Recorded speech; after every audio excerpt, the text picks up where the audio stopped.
Hello and welcome to another video.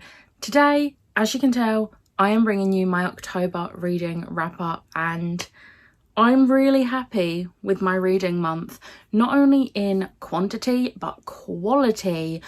There are so many 5 stars. It was amazing.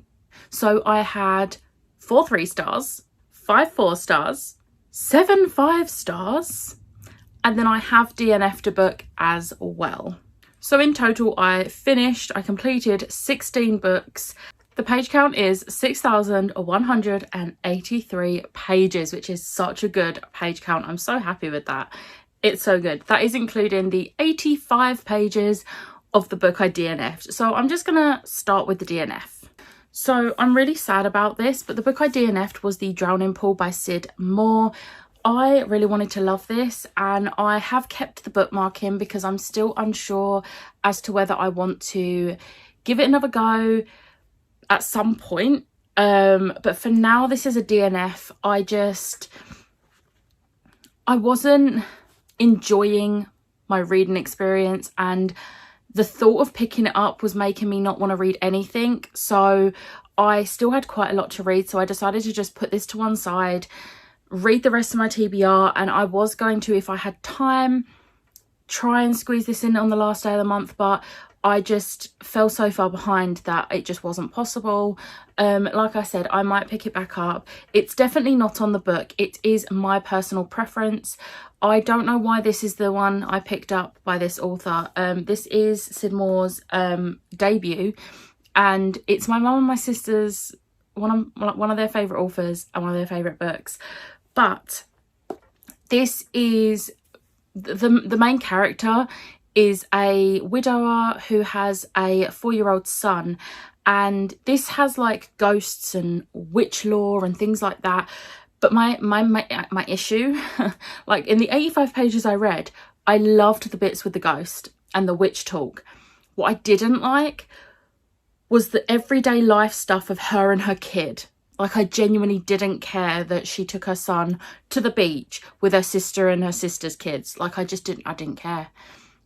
I didn't care about the bedtime routine of her putting her kid to bed. Like, that is something that just doesn't interest me in books. I tend to stay away from those books, so I don't know why when it says it literally on the blurb about her having a 4-year-old son, I didn't think it would be such a big plot point. I thought it would focus more on the ghost and the witch lore. But yeah, it's definitely a me problem, not the book at all, and it has not deterred me from reading other stuff by this author. I believe Sid's series, as well as her other standalone, do not focus on like single mum or a mum in general, so I'm definitely willing to give those a go and hopefully enjoy those. But yeah, not a definite DNF yet. I will see how I feel in December when I'm doing sort of like a readathon free month and see how I feel about picking it back up. But if I haven't finished it by the end of the year, it does get DNF'd, like, for good. So now that's now the sad news. Let's move on to the books I did complete and enjoyed enough to give them 3 or above stars. So for the first book, I read Wendy Darling by A.C. Wise. This did get a 3-star. I didn't enjoy it as much as I thought I would, but I did still really enjoy it. I liked the darkness of this. So we do see a lot of it's like a flashback, and there's 3 perspectives, if I'm remembering correctly. So we have Wendy in current time, where she is going to Neverland. She's following Peter to Neverland because he has stolen her daughter because he's angry at her for growing up. Then we also have Jane's point of view when she's in Neverland, and then we also have Wendy's point of view from back when they got back from Neverland, like her and her brothers just sort of forgot. She did not, and she was angry at her brothers for forgetting and would try and remind them of Neverland. And eventually in like her late teens, early like adulthood, they lost their parents, and her brother, or one of her brothers, basically had her committed, and the point of view is from her in that asylum, and it's horrendous. Like, she was tortured and it was horrible. There was one scene in particular that actually made me feel so uncomfortable.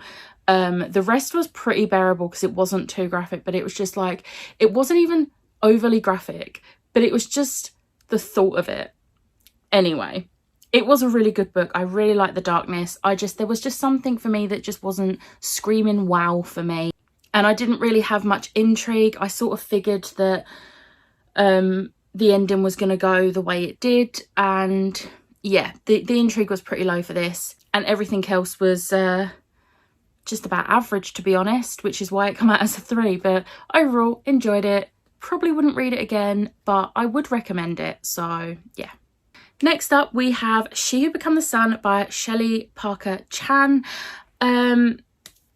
So I don't have the physical copy of this anymore because I sold it the moment I finished reading it. This got a 3-star. It actually would have got a 2-star if it weren't for how much I loved the characters. The plot was practically non-existent, really. There was a plot, don't get me wrong, there was a plot, but it just wasn't incredible, and the plot was very disjointed and parts didn't make sense, and it did focus a lot on politics, which I was intrigued about, like the politics side and the backstabbing and betrayal. Like, that was good, which is why this got a 3-star and not a 2-star. And I did really like the characters.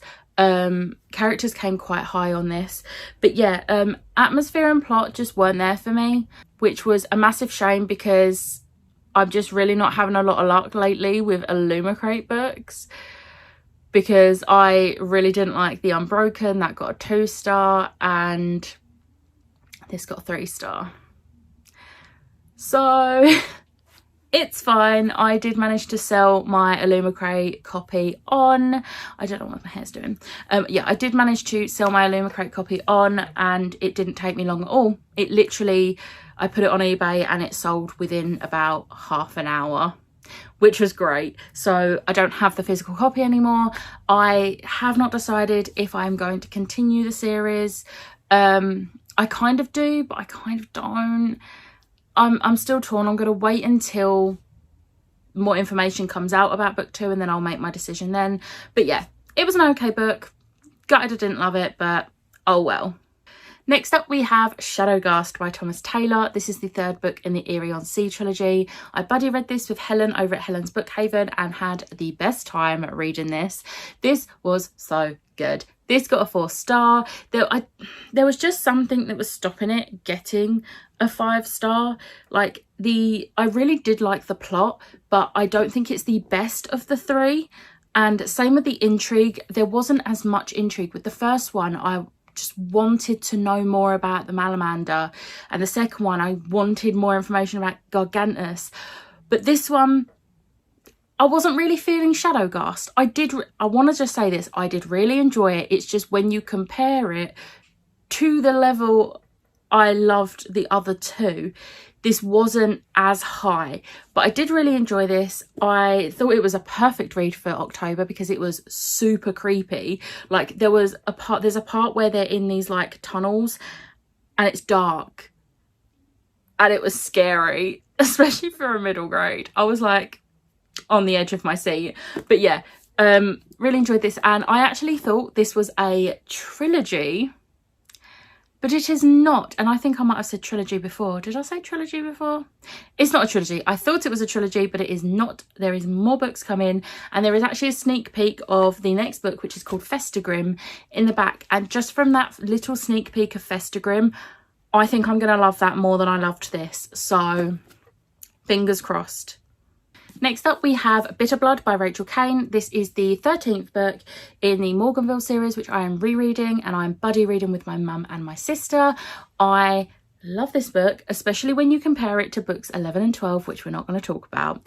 I really enjoy the storyline of this. There is so much betrayal in this one, and you don't know who can trust who. You don't know who's under different vampires control, and it was just so fun being back into a book that I actually really love. And I'm even more excited to read book 14 this month in November, and then book 15 next month in December. I'm so excited. It's unreal. So yeah, this got a 4-star, which is what it got the first time I read it. Again, characters, like, I have no fault with the characters whatsoever in this. They are my favourite part of these books. Like, even when I'm not a fan of the plot, the characters still get 10 out of 10. Like, I love them so much. But yeah, so, and this did focus a little bit on another aspect of Morganville, which I really enjoyed. And I don't want to say more than that because of spoilers, because it is book 13. But yeah, it did focus on something else as well as vampires, and I really enjoyed it. So yeah. Next up, we have Way of the Argosy by Sebastian de Castell. This got a 5-star. I did actually do a vlog specially for this, which I gave my full spoiler-free thoughts on, because I was part of the booktube tour, which was hosted by Hotkey Books. It was so much fun, and I am so happy they asked me to be a part of it. I will leave the link to that vlog in the description box below, where I give you my full thoughts. So I'm not going to give you any more than that on this one, except that 5-star, loved it. Check out the vlog if you would like to see my full thoughts, spoiler free. Next up, we have Once and Future Witches by Alex E. Harrow. This is a book I have been putting off for a year. This came out in, I believe it was either October or November 2020, and both me and Lisa have been putting it off because we've heard such mixed reviews. Like, some people absolutely adore it and give it 5 stars. Some people hate it and DNF it. And we were so torn. And we was talking and decided to buddy read this so that we could both just power through it, have a reason to finally pick it up because it was a buddy read. And honestly, we spent the entire week and a bit reading this, just saying, why have we waited so long? This was a 5-star. This is a new favourite. This did not make my favourite of the month, but it was very close. I absolutely adored this. It was amazing. I loved the 3 sisters. I thought they were so well done, and they were so different, and I liked their differences. And the magic was so clever, and just the girl power and the women, like, supporting women. There was a bit of women bashing women, but there was a reason, and, you know, it was fine. But the women supporting women was just incredible. It made my heart, like, happy. This obviously follows witches and suffragette movement, and it was just so good.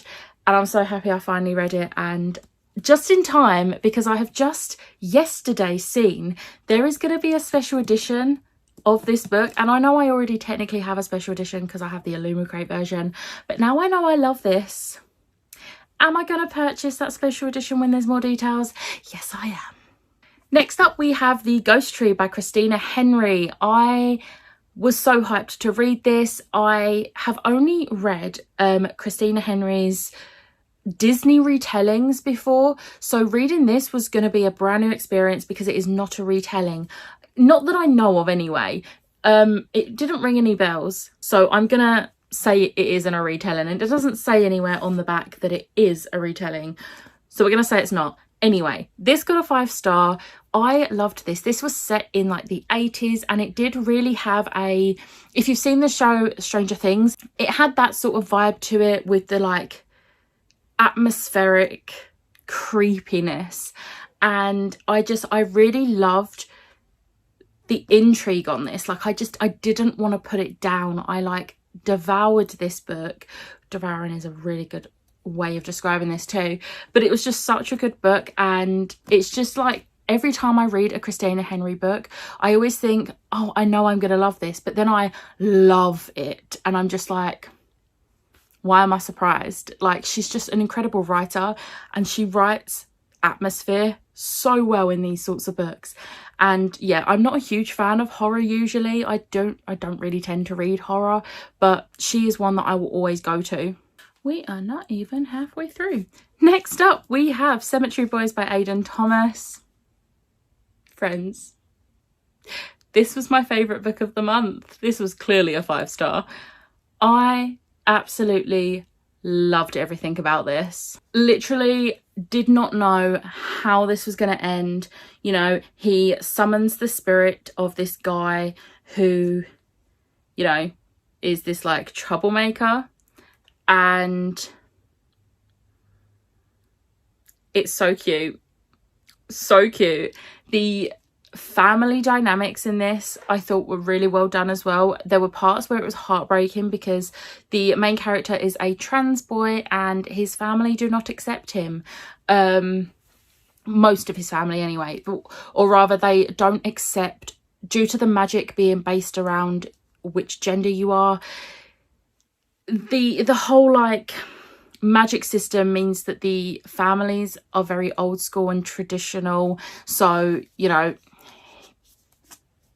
he was meant to be a bruja, but he's actually a brujo. That probably made no sense whatsoever. But yeah, it's the magic, the type of magic you do is based on your gender. And yeah, he wants to prove to his family that he is a brujo. So yeah, this was beautiful. I absolutely loved it. It had me tearing up at points. I loved his cousin. His cousin was amazing. She was just everything. And I really loved Julian. Julian was just so adorable. And I'm so happy I read this. I've been like holding off on reading this for a year because I wanted to read it in spooky season, and I got it in like November last year, and I was like, it's too late now. So I've been holding on to this specifically for spooky season, and I'm so glad I did because it was such the perfect month to read it in, and I just love it so much. Next up, I read The Toll by Neil Schusterman, which is the third and final book in the Scythe or Arc of a Scythe trilogy. Obviously I am co-hosting the Scythe along with Ashley and Rachel. The live show for this one is going to be on Rachel's channel, and I tabbed the hell out of this. This got a 5-star. I will say it only just got a 5-star. This out of the trilogy, I do think this might be my least favourite.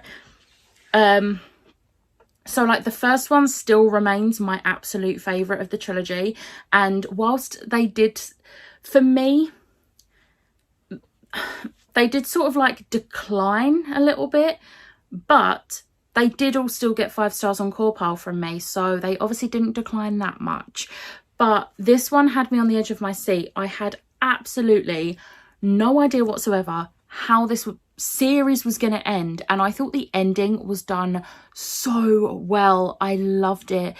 I was in tears at one point with this book, like, if you know, you know. And actually there was more than one point I was in tears. If you know, you know. But yeah, I really enjoyed the ending. I thought it was done really well. The only reason it didn't get a higher 5-star was the first half sort of confused me a bit. There was like, it felt like there was loads of time jumps, and like they weren't explained that they were time jumps, and you just sort of had to figure it out, and I just really didn't like that. It really confused me, and yeah, I wasn't a fan of that.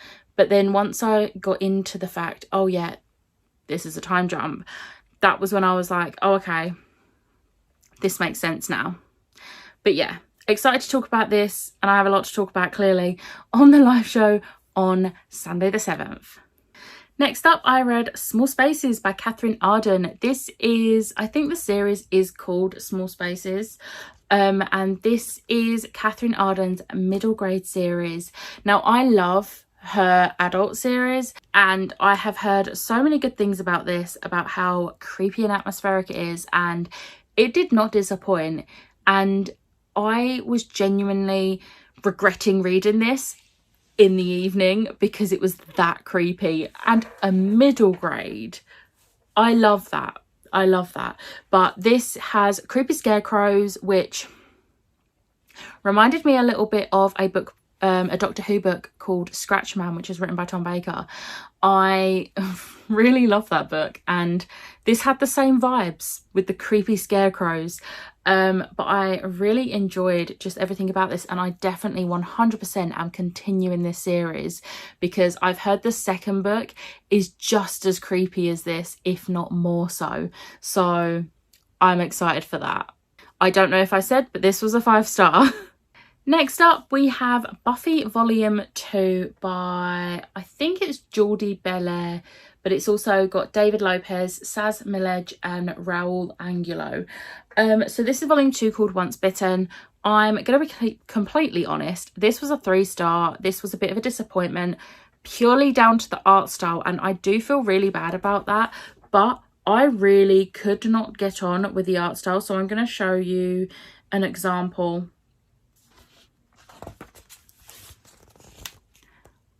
Their eyes look so weird. That's supposed to be Buffy, and they did Willow dirty in this. Like, in the first one, they look very much like their TV show counterparts. That looks nothing like Alison Hannigan, and that looks nothing like Sarah Michelle Gellar. They did Willow dirty, and I'm not happy. Of all the characters to do dirty, you do my favourite character dirty. I'm not about that. So yeah, that was what gave it such a low rating, and I know 3 is still pretty good. But I didn't like the art style whatsoever, and I am actually going to look into whether the other volumes have the same artist as the first volume, because if they have the same artist as this, then I don't know if I will continue buying them, because I don't like the art style, and it really affected my enjoyment, and it affected my ability to take in the story, because I just didn't want to look at it. So yeah, enough said about that one. Next up, we have The Fifth Season by N.K. Jemisin. This is one I have had the entire series for years. I don't know how many years, but I've had it since I think the year the 3rd book come out, because they was on an offer in the works. And I finally got to it. Finally got around to reading it, and I'm really glad I did. This got a 4-star. I really enjoyed this, and I'm really looking forward to diving into the second book, hopefully in November, but I did forget to put it on my official TBR, so we'll see how that goes. But yeah, I'm really glad I finally picked this up. I really like the characters. I was a bit confused at the beginning, and especially with the terminology of all the like weather related disasters. I felt like the only reason I understood all that as much as I did was because I am a massive nerd for anything like that. Like, disaster movies are my favourite, and I'm really into anything to do with the weather and disasters caused by the weather. So, you know, I kind of know the basic terminology for things like that. So that was that helped. But I think if I hadn't have known all that, I probably wouldn't have enjoyed this as much, because I would have spent a lot more time really confused. But yeah, I did like how you go into it not really knowing anything, because even the blurb doesn't tell you anything. So yeah, but yeah, really enjoyed this. Next up, we have The Bone Garden by Heather Kastner. This got a 3-star. I've never heard anyone talk about this book, so I wasn't really sure what to expect. And I said in my vlog that the first night I read it, I read like 70 odd pages, and that was basically all of the blurb happening. So after that, I had no clue what was going to happen, and I actually really enjoyed that, only having a snippet and then going into the rest of the book blind. But for me, I wasn't the biggest fan of the plot. Like, it was a good plot and it made sense, but there was just something about it that I just didn't have a lot of intrigue, and I didn't really care so much. So yeah, I'm not really sure.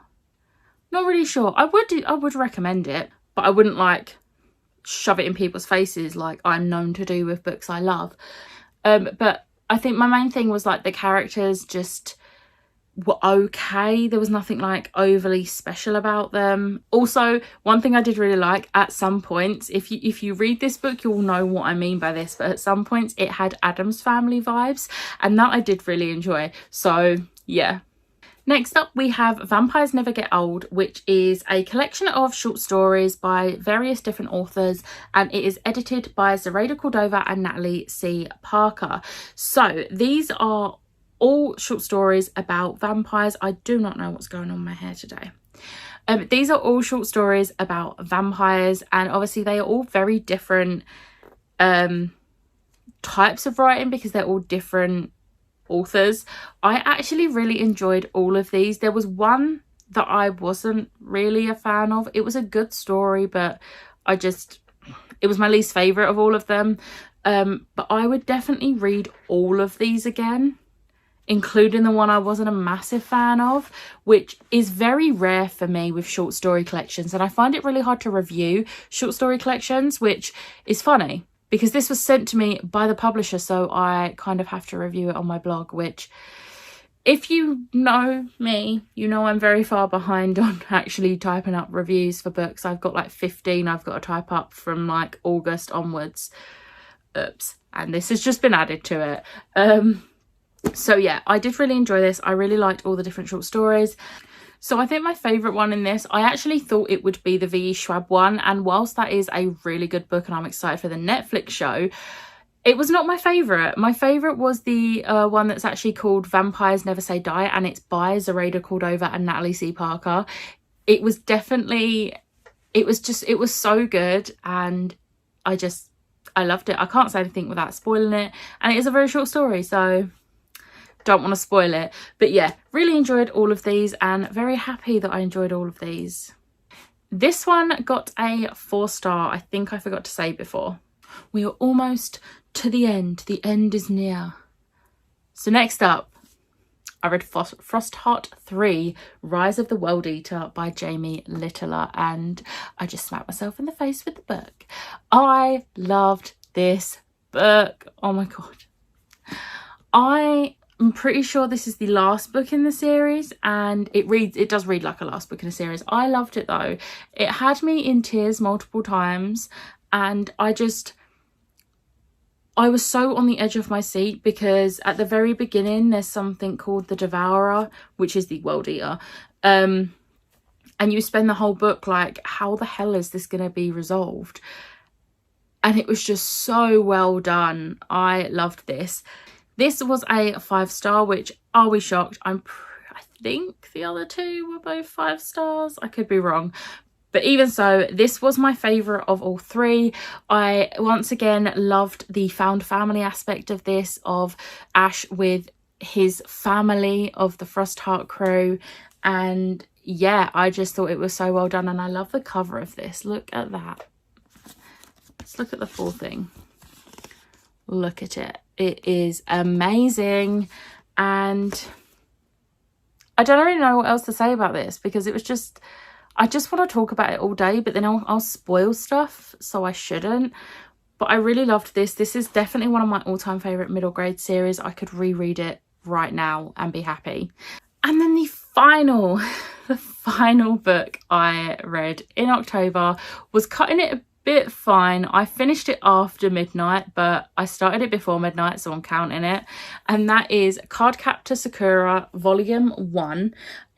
This is the gorgeous collector's edition, which I'm obsessed with and I am collecting. But I loved everything about this. I watched the show when I was a kid. Granted, I did watch the dubbed version because